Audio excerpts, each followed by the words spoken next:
ఇవాళ రేవంత్ రెడ్డి పరిస్థితి ఎట్లా ఉందంటే పిచ్చోడు చేతిలో రాయిలాగా అయిపోయింది తెలంగాణ రాష్ట్రం.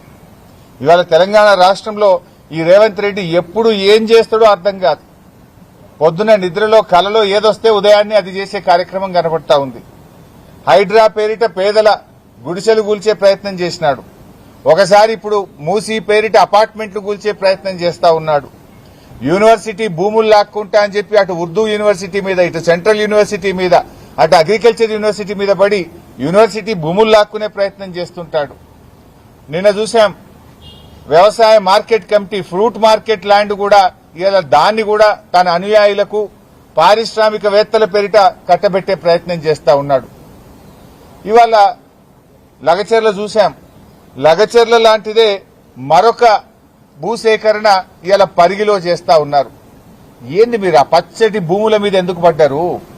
దళిత గిరిజన బలహీన వర్గాల భూములు ఎందుకు లాక్కుంటున్నారు?